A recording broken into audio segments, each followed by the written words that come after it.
Hello दोस्तों नमस्कार अस्सलाम वालेकुम।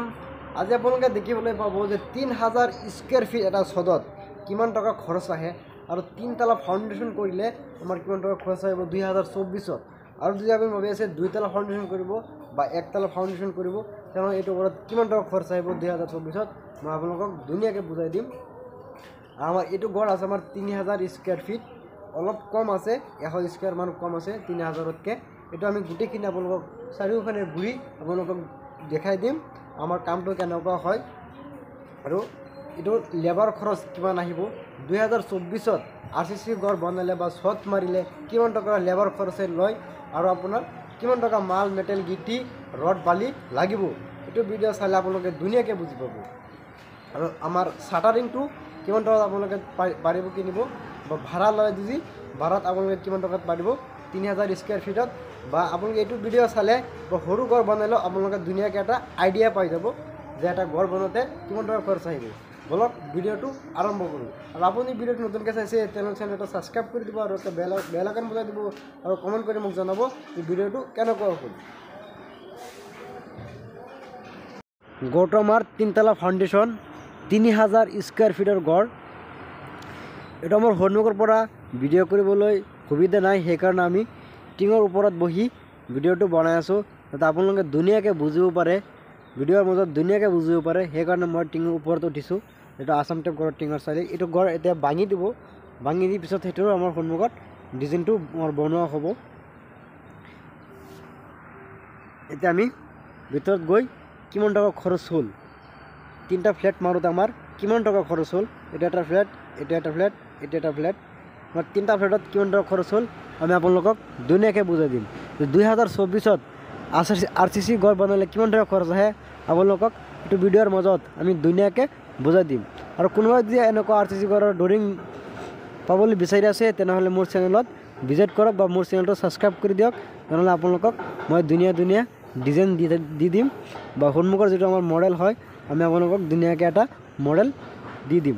কমেণ্টত আমি আপোনালোকে কমেণ্টত হাই বুলি লিখি দিব তাহলে আমি আৰু মোৰ ডিসক্ৰিপশনত হোৱাটছআপ নম্বৰ দি থাকিব আপোনালোকে SMS কৰিব বা কমেণ্ট কৰিব মই আপোনালোকক ধুনীয়াকৈ এটা ড্ৰয়িং দি দিম। এটা আমাৰ একবাৰ গ্ৰাউণ্ড ফ্লোৰ এতিয়া আমি ওপৰত উঠিম। এটা আমাৰ চিৰিটো আছে আমাৰ 4.5 ফুট বহল স্টেপ কেইটা আমাৰ ইয়াৰ পৰা ইয়াত 6 ইঞ্চি আছে আৰু এনেকৈ আছে আমাৰ 1 ফিট।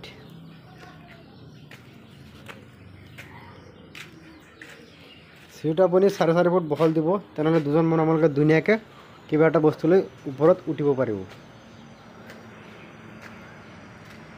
চাওক আমাৰ কামৰ এইটো আমাৰ ফিনিচিং আপুনি এনেকৈ ঘৰ বনাইছে বা বিম ঢালিছে বা ছট মাৰিছে ৰড যে ওলাই থাকে ৰড ওলাই থাকিলে আপোনাৰ ছটটো লিক হৈ যাব।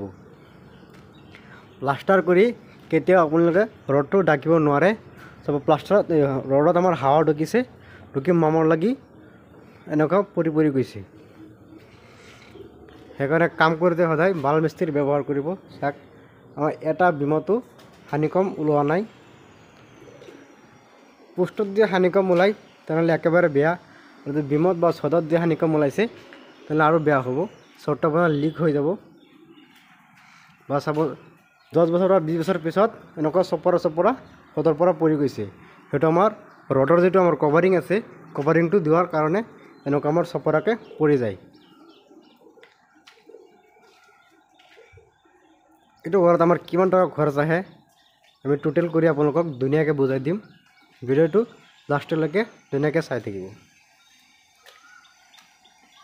তেনেহ'লে আপোনালোকে বুজি পাব যে 2024ত এটা ছট মাৰিলে কিমান টকা খৰচ আহিব আপোনালোকে ধুনীয়াকৈ বুজি পাব। এটা আমাৰ 3 তলা ফাউণ্ডেশ্যন আছে।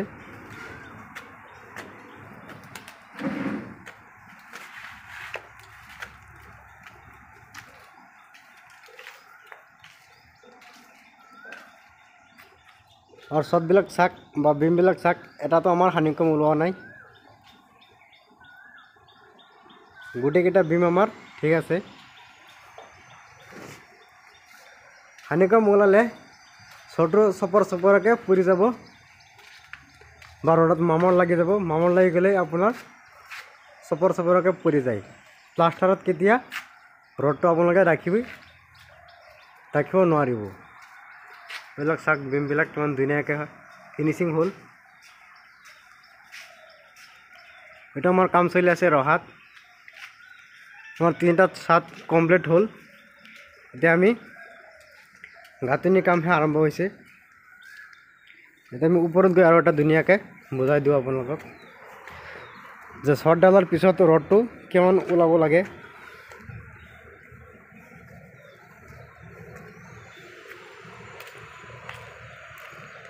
এতিয়া আমাৰ শ্বৰ্ট কমপ্লিট হ'ল। এইটো যিটো ৰড, এটা আপোনালোকে শ্বৰ্ট ডালৰ পিছত যদি ভাবি আছে যে শ্বৰ্টৰ ওপৰত আৰু এটা শ্বৰ্ট মাৰিব, তেনেহ'লে এইটো ৰড আপোনালোকে 3 ফুট বা 4 ফুট বা 3 ফুট ৰাখিব বা 2.5 ফুট ৰাখিব পাৰে। 2.5 ফুট ৰাখিলে কম হৈ যায়, 2 ফুট ৰাখিলে। এতিয়া আমি কেলকুলেটাৰ কৰিম যে 3000 স্কুৱাৰ শ্বৰ্টত আমাৰ কিমান টকা খৰচ আহে। আমাৰ এইটো ওপৰত যিটো আমাৰ ৰড আছে আৰু এইবিলাক পোষ্টত যিবিলাক ৰড আছে, সব ৰড আমাৰ লাগিব 40 কুইণ্টেল। 40 কুইণ্টেল আমাৰ ৰড লাগিব 3000 স্কুৱাৰ ফিটত। আৰু আমাৰ গিটি লাগিব আমাৰ 35 cm আৰু বালি লাগিব আমাৰ 30 cm আৰু আমাৰ চিমেণ্ট লাগিব 350 বেগ। আৰু ধৰক আমাৰ গজাল আৰু তাৰ আছে, সেইটো আমাৰ লাগিব 20,000 টকাৰ।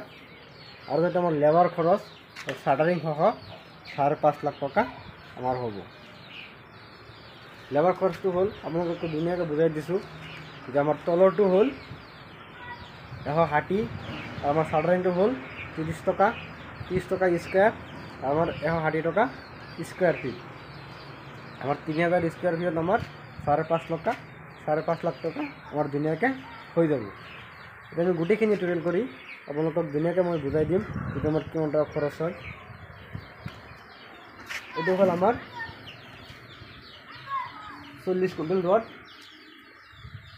আমাৰ হ'ব 2,50,000 টকা। বালি আছে আমাৰ 30 cm 40,000 টকা। গিটি আছে আমাৰ 35 cm 80,000 টকা। আৰু আমাৰ চিমেণ্ট আছে 350 বেগ, আমার হবো 1,80,000 টাকা। আর আমার তার আর গজাল ফিক্স 20,000 টাকা। আর আমার লেবার খরচ হল 5,50,000 টাকা। আমার টোটাল হবো 11,20,000 টাকা। এটা আমার এটা শততহে খরচ 3000 স্কোয়ার ফিট এটা শতত খরচ। এটা উপরের শতত কৈছোঁ, তলৰটো কোৱা নাই। তলৰটো কৰিলে আমাৰ ডাবল হৈ যাব। 3000 স্কোয়াৰ ফিটত আমাৰ তলৰটো আমাৰ কৰিলে ধৰক 20 লাখ টাকা নহ'লে 18 লাখ টাকা। আৰু যদি আপোনাৰ মাটিটো লেভেল থাকে তেনেহ'লে 18 লাখ টাকাত হৈ যাব।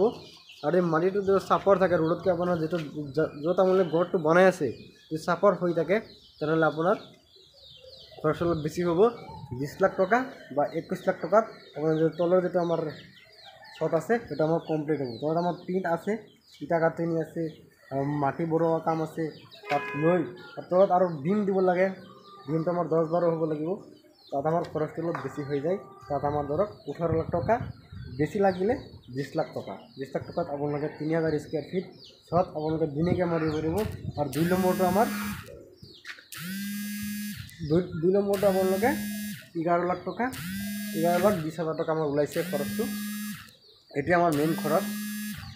মই বনালে এনেকুৱা এইটো খৰচত আপোনালোকক ধুনীয়াকৈ আমি ঘৰ বনাই দিব পাৰিম।